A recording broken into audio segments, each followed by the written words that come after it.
నమస్కారం. మను కథలకు స్వాగతం. ఈరోజు మనం ఆదివారం అనుబంధం సోపతిలోని ప్రచురింపబడిన ఒక కథను విందామండి.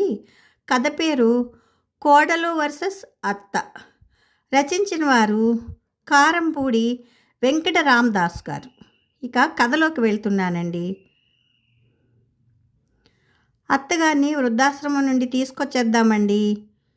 ఈ ముక్క భార్య నోట అనూహ్యంగా రావడంతో ఉలిక్కిపడి వేడివేడి కాఫీ తాగుతున్న సూర్యం నోరు కాల్చుకున్నాడు.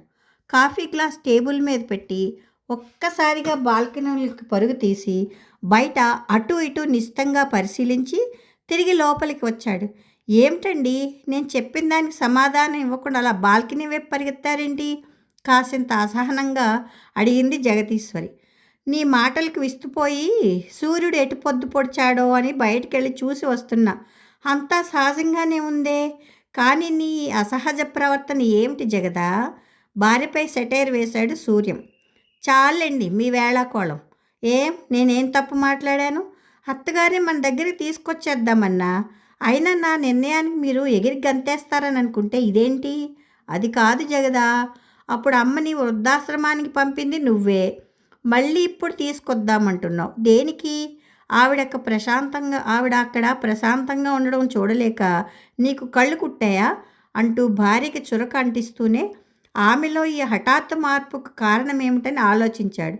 అవునండి, అప్పుడు పంపింది నేనే, ఇప్పుడు తీసుకొద్దామంటున్నది నేనే. అత్తగారు మనతో ఉండడం మీకు ఇష్టం లేదా? చెప్పండి. భార్య మాటలు పట్టించుకోకుండా 6 నెలల క్రితం జరిగిన ముఖ్యమైన సంఘటన గుర్తు చేసుకున్నాడు సూర్యం. ఇక అత్తగారిని భరించడం నా వల్ల కాదండి. ఆవిడ తిండి ఖర్చు, తీర్థయాత్రల ఖర్చు, అడపాదడప ఆరోగ్య సమస్యలకయ్యే మందుల ఖర్చులు మనం భరించలేం. మీ సంపాదన ఏదో మనకి, మన పిల్లల చదువులకే సరిపోవడం లేదు. మా అమ్మగారు మిగిల్చిపోయిందేమీ లేదు. ఆయన తదనంతరం అత్తగారికి వస్తున్న ఆ 4-5 వేల పెన్షన్ ఏ మూలకి సరిపోదు సూర్యంతో అంది జగదీశ్వరి. ఈ చర్చ మొదటిసారిగా జగదీశ్వరి సూర్యం మధ్య జరగలేదు. గత కొన్ని నెలలుగా ఆమె ఇదే విషయాన్ని ప్రస్తావించడం, సూర్యం కాదన్న మూలంగా ఇద్దరి మధ్య ఘర్షణ జరగడం మామూలైపోయింది. చూస్తుంటే ఇక ఆమెను ఆపడం కష్టమని గ్రహించాడు.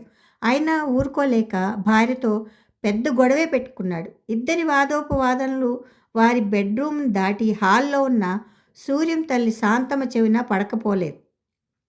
నేరుగా కాకపోయినా తన వెనక ఇద్దరు తన విషయంలో గొడవ పడుతుండడం ఆమె ఇన్నాళ్ళుగా గమనిస్తూనే ఉంది. ఈరోజు అది కాస్త శృతి మించిందని గ్రహించింది. కోడలి తత్వం ఎప్పుడూ అర్థం చేసుకున్న శాంతమ్మ తమిద్దరి మధ్య కొడుకు నలిగిపోతున్నాడని గ్రహించి ఇంట్లో అశాంతికి ముగింపు పలకకపోతే ఆ ప్రభావం పిల్లల మీద పడుతుందని ఒక నిర్ణయానికి వచ్చింది. ఆ మన్నాడు ఉదయం బ్రేక్ఫాస్ట్ సమయంలో అంతా కూర్చుని టిఫిన్ చేస్తుండగా శాంతమ్మ కొడుకుని ఉద్దేశించి, సూర్య, నాకు కొన్నాళ్ళు ఏదైనా ఆశ్రమంలో ఉండే వృద్ధులకి సేవ చేయాలని ఉందిరా అంటూ కొడుకు వైపు చూసింది. ఈ మాటలు అక్కడే ఉన్న జగదీశ్వరి ఆసక్తిగా వింటోంది. ఏంటి, ఎప్పుడు ఏ గుడిలోనో భగవంతుని సేవకో లేక మన దగ్గర బంధువర్గంలో చేయూతకో వెళ్ళడం నీకు అలవాటు. ఈసారి వృద్ధులకి సేవ చేయాలని ఉందా? సరే, ఎన్ని రోజులు? ఓ వారం 10 రోజులేగా, వెళ్ళు అన్నాడు సూర్యం తల్లితో.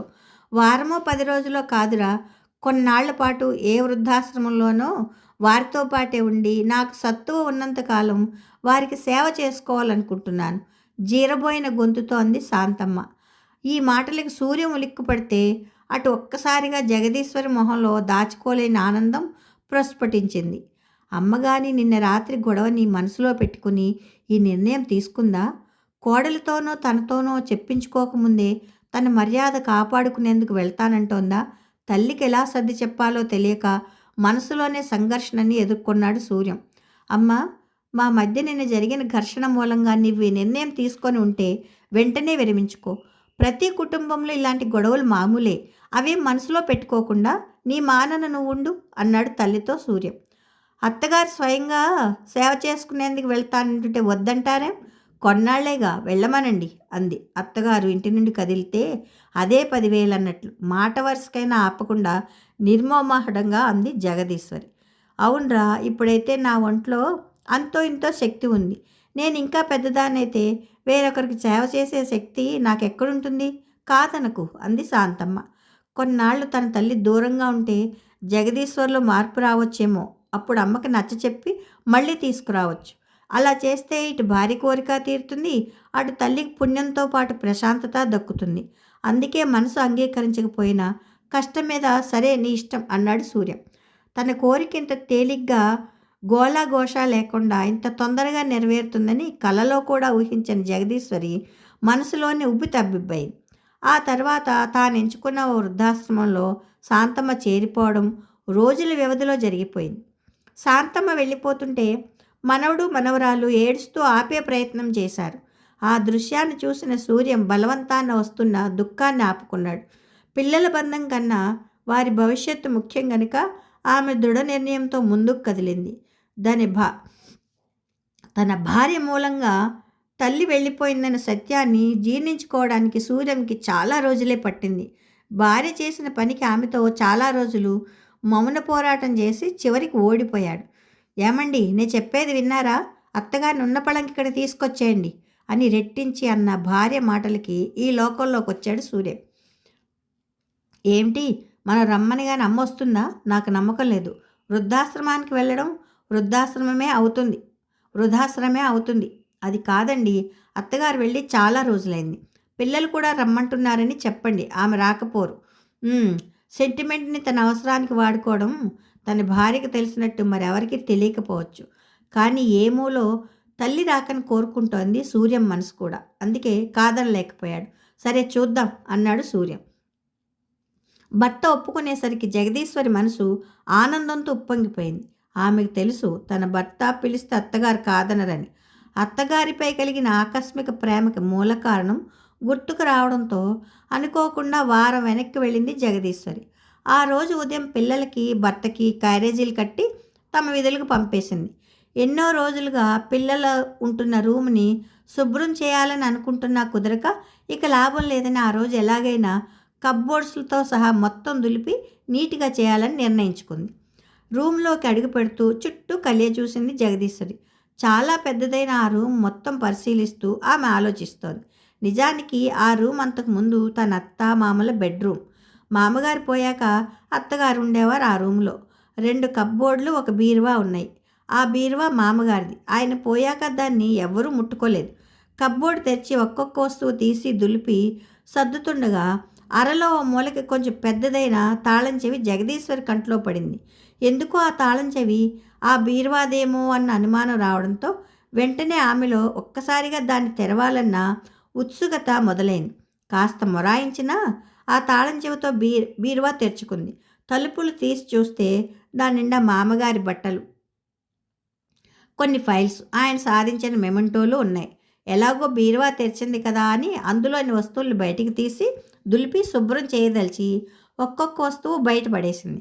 ఖాళీ అయిన బీరువాలో ఓ స్పెషల్ కవర్ పక్కకి జరిగి దాని కింద ఏదో కనబడేసరికి జగదీశ్వరి బ్రుక్టి ముడిపడింది.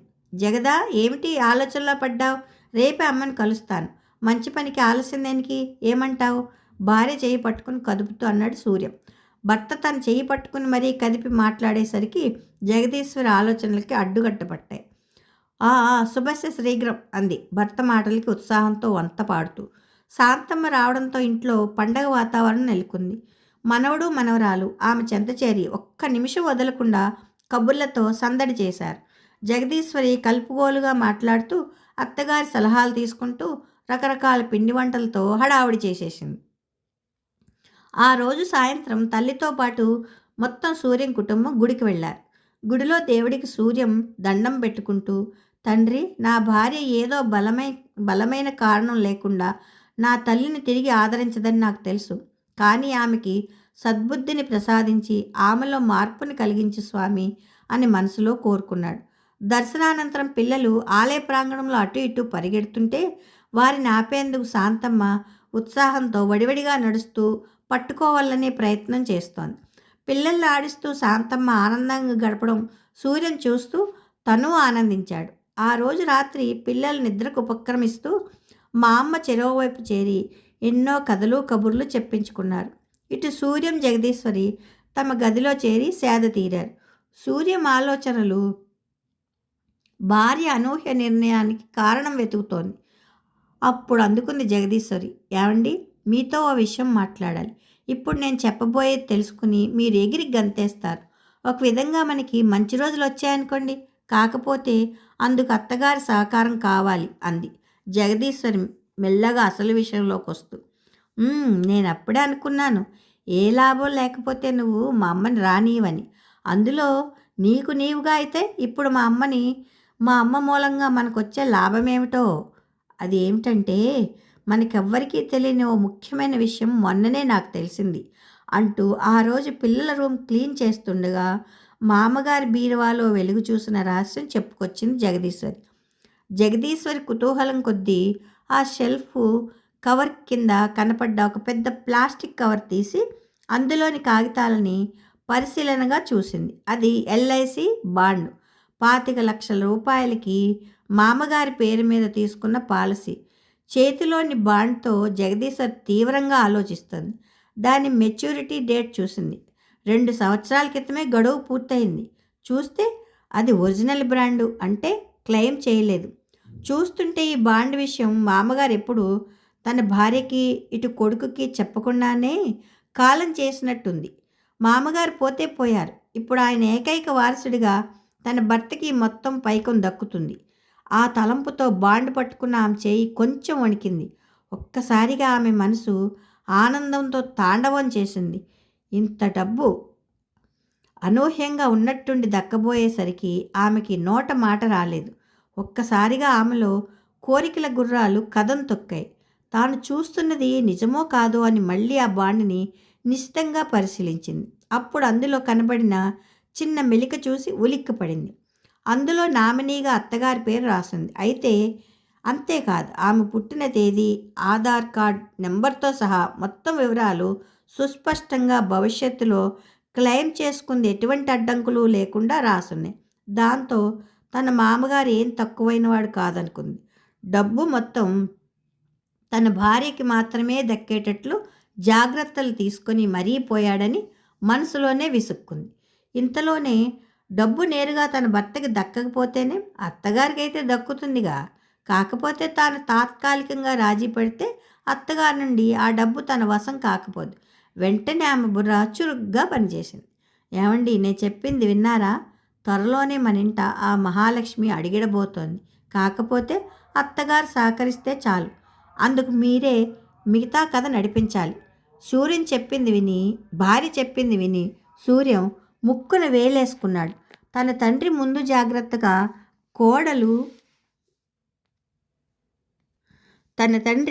జాగ్రత్తగా ఎలాంటి కోడలు వస్తుందోనని ఊహించి తన తల్లికి భవిష్యత్తులో ఆర్థిక ఇబ్బందులు తలెత్తకుండా ఎంత మంచి పని చేశాడు.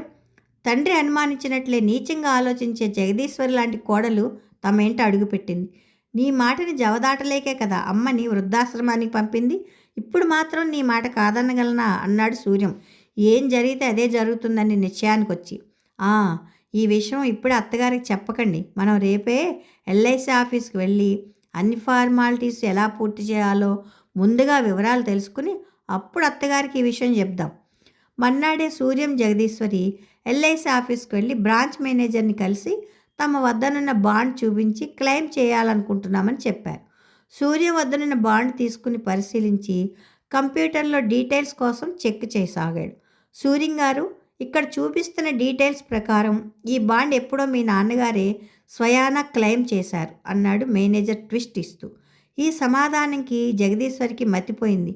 అదేంటి సార్, మా నాన్నగారు క్లెయిమ్ చేస్తే ఒరిజినల్ బాండ్ ఇంకా మా దగ్గరే ఎలా ఉంటుంది? సరిగ్గా చూడండి అన్నాడు సూర్యం. కరెక్టే, కానీ ఇక్కడున్న డీటెయిల్స్ ప్రకారం మీ నాన్నగారు ఒరిజినల్ బాండ్ మిస్ప్లేస్ అయిందంటూ లీగల్ అఫిడవిట్ ఫైల్ చేశారు. బాండ్ పోతే మా రూల్స్ ప్రకారం పాటించవలసిన అన్ని ఫార్మాలిటీసు పూర్తి చేయడంతో ఆయన క్లెయిమ్ ప్రాసెస్ చేసి సెటిల్ చేశాం. బహుశా అప్పుడు పోయిన ఆ బాండ్ ఇప్పుడు మీకు దొరికినట్టుంది. అయితే ఆ మనీ ఏ అకౌంట్కి ట్రాన్స్ఫర్ చేశారో కాస్త చెప్తారా అడిగాడు సూర్యం మేనేజర్ని. డీటెయిల్స్ చెక్ చేసి ఏ అకౌంట్లో జమ అయిందో చెప్పాడు మేనేజర్. మేనేజర్ చెప్పింది విని జగదీశ్వరికి మతిపోతే సూర్యం అయోమయంలో పడ్డాడు. అమ్మా, ఈ బాండ్ విషయం నీకేమైనా తెలుసా? ఎల్ఐసి ఆఫీస్ నుండి తిన్నగా ఇంటికి వస్తూ సూటిగా అడిగాడు తల్లిని సూర్యం భార్య ప్రోద్బలంతో. ఏ బ్రాండు అంటూ ప్రశ్నించింది ఆశ్చర్యంగా శాంతమ్మ. సూర్యం చేతిలో ఉన్న బాండ్ తీసి చూపించాడు. ఒక్క నిమిషం ఆ బాండ్ని పరిశీలించిన శాంతమ్మ, ఓ ఈ బాండా, నీకెక్కడ దొరికిందిరా ఇప్పుడు? మీ నాన్న బ్రతికున్న రోజుల్లో ఓ వారం రోజులు బహుశా దీనికోసమేనేమో ఏమిటి వెతుకుతున్నారో చెప్పకుండా ఇల్లు వాకిలి వెతికారు. ఇప్పుడు నీకెలా దొరికింది? సమాధానమిచ్చింది శాంతమ్మ. అది గత వారం నేను మీ రూమ్ క్లీన్ చేస్తుండగా దొరికింది. అంటే మీకు ఈ బ్యాండ్ గురించి ఎప్పుడో తెలుసన్నమాట. మధ్యలో కలగజేసుకుని నిలదీసినట్టే ప్రశ్నించింది జగదీశ్వరి. కోడలు ఇలా ప్రశ్నించేసరికి అవాక్కయింది శాంతమ్మ. బాగా ఆలోచిస్తే బంధాలు ఆప్యాయతల ఆసరాతో డబ్బు కోసం తనని ఇప్పుడు రప్పించడానికి కోడలు వేసిన ఎత్తుగా అర్థం చేసుకుంది. నీకు సమాధానం చెప్పవలసిన అవసరం లేకుండా చెప్తున్నా. నేను ఆశ్రమంలో ఉండగా గత నెలే ఈ బ్యాండ్ విషయం తెలిసింది. అంతవరకు ఈ విషయం నాకు తెలియదు అంది. నెల క్రితం జరిగింది గుర్తుకు తెచ్చుకుంటూ శాంతమ్మ. శాంతమ్మ గారు, నేను స్టేట్ బ్యాంక్ మేనేజర్ని మాట్లాడుతున్నా. మీరు ఒకసారి మా బ్రాంచ్కి వస్తే మీతో కొంచెం మాట్లాడాలి అంటూ ఫోన్ పెట్టేశాడు. ఎందుకోసమో అనుకుని బ్యాంకుకు వెళ్ళిన శాంతంతో మేనేజర్ ఇలా అన్నాడు. మీ ఆయన నాకు బాగా పరిచయం. అతడు బ్రతుకున్న రోజుల్లో తదనంతరం తన భార్యకి ఆర్థికంగా ఏ లోటు రాకుండా ఉండాలని మీ ఇద్దరి పేర జాయింట్ అకౌంట్ ఓపెన్ చేసి తన ఎల్ఐసి మెచ్యూరిటీ అమౌంట్ 25,00,000 ఈ అకౌంట్లో చాలా రోజుల క్రితమే జమ చేశారు. అంత మొత్తం ఎక్కువ రోజులు ఉంటే మీకు వడ్డీ నష్టమే కాక రేపు పొద్దున్న టాక్స్ ప్రాబ్లమ్స్ కూడా వస్తాయి. మీ భర్త ఆశయం ప్రకారం ఈ పెద్ద మొత్తాన్ని వేరే మా బ్యాంక్ స్కీమ్లో పెడితే మీ డబ్బుకి పన్ను మినహాయింపే కాక అధిక వడ్డీ కూడా వస్తుంది అంటూ అసలు విషయం చెప్పాడు. ఈ విషయం తెలుసుకుని ఆశ్చర్యపోయింది. చాలా రోజుల క్రితం తన భర్త ఓ బ్యాంక్ అప్లికేషన్ మీద తన సంతకాలు ఇతర వివరాలు తీసుకున్నది ఈ జాయింట్ అకౌంట్ ఓపెనింగ్ కోసమేనని ఇప్పుడు అర్థమైంది. తన భర్త ముందు చూపుకి మనసులోనే జోహార్లు అర్పించింది. మర్నాడు ఉదయం శాంతమ్మ తన బ్యాగ్ సర్దుకుంటుంటే పిల్లలు, మా అమ్మ అప్పుడే వెళ్ళిపోతున్నావా అంటూ ఆపే ప్రయత్నం చేయబోయారు. వారికి మళ్ళీ వస్తానంటూ సర్ది చెప్పింది. బ్యాగ్ సర్దుకుని హాల్లోకి వచ్చిన శాంతమ్మ, సూర్యం, ఓ ఆటో రిక్షా తీసుకురారా అంది వెళ్తున్నాననే మాట చెప్పకనే చెప్తూ. అత్తగారిని ఎలా ఆపాలో తెలియలేదు జగదీశ్వరికి. తన భార్య చేసిన పనికి సిగ్గుపడుతూ సూర్యం తల్లిని ఆపే ధైర్యం చేయలేదు. అప్పుడు మాట్లాడింది శాంతమ్మ. జగదీశ్వరి, డబ్బు కోసం ప్రేమ నటించి నన్ను రప్పించే ప్రయత్నం మరెప్పుడు చేయొద్దు. నా డబ్బుతో నువ్వు నీ పిల్లలు సుఖంగా ఉండొచ్చని ఆలోచించావే కానీ ఒక్కడు ముందుకేసి నీ భర్తని కన్న తల్లి కూడా నీ కుటుంబంలో భాగమే అని ఆలోచిస్తే ఎంత బాగుండేది. డబ్బుకు మాత్రం విలువిచ్చే చోట బంధాలు నిలబడవు. ఇరుకు మనసుల మధ్య నేను ఇమడలేను. నిజానికి సూర్యానికే మొత్తం డబ్బు ఇచ్చేద్దామని నిన్నటిదాకా అనుకున్నా. కానీ నీ నీచమైన బుద్ధితో నా మనసు విరిచేశావు. నీ అసలు రంగు చూశాక ఇప్పుడు నేను నిర్ణయానికి వచ్చాను. నాలా పిల్లల నిరాదరణకు గురై వీధిన పడిన అనేక మంది వయసు మళ్ళిన వారి సంరక్షణకి నా ధనం మొత్తం అంకితం అంటూ ముందుకు కదిలింది శాంతమ్మ. కథ సమాప్తం. కథ మీకు నచ్చితే లైక్ చేయండి, షేర్ చేయండి, కామెంట్ చేయండి, సబ్స్క్రైబ్ చేసుకొని నన్ను ఎంకరేజ్ చేయండి. ఉంటానండి. ప్రేమతో మీ మను.